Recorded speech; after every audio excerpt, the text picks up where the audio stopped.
This is the latest in the Sons Be a Volunteer series, focusing on people who join community non-profits. Dracut. When Deborah Sheets earned her private pilot's license, her friends gave her toy airplanes as a gag to make up for the real plane they couldn't buy her. It's taken nearly 2 decades, but her collection has grown a bit since then.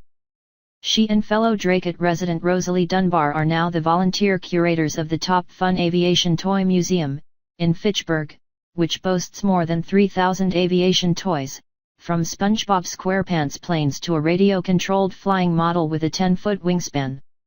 It was a fascination with flight, its dramatic history and seemingly boundless possibilities rather than a particular interest in the toys themselves that prompted the two friends to open the museum.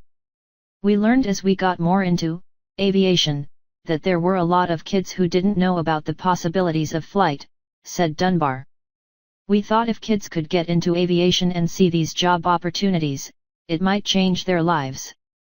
Sheets and Dunbar first opened the non-profit museum in Winchendon in 2000, before moving to their current space on Pritchard Street in Fitchburg 6 years later.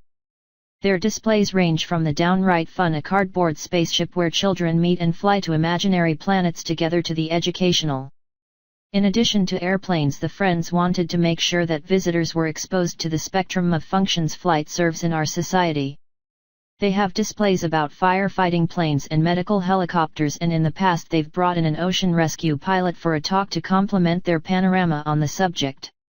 One of the highlights of their year is the annual paper airplane contest, held on the third Sunday in September. They used to schedule it as close to the anniversary of the Wright brothers' first flight, but mid-December tends to produce less than ideal paper airplane conditions in Massachusetts. We separated the kids from the adults because we thought the adults would scoop all the prizes if they were in it together, but we were wrong, Sheets said. The kids scoop all the prizes. It's really exciting to have a little 3-year-old kid, or an adult who's never thrown a paper airplane, which is sad, win that prize. Sheets and Dunbar love teaching people about aviation. Anecdotes about Oefle and Wilbur Wright are their particular favorites, and they try to impart lessons about the brothers' persistence in the face of adversity to museum visitors. With its toys and brightly painted murals, the museum is an obvious attraction for children.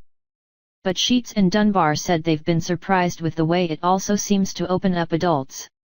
After the terrorist attacks of September 11, people came to the museum looking for comfort and answers.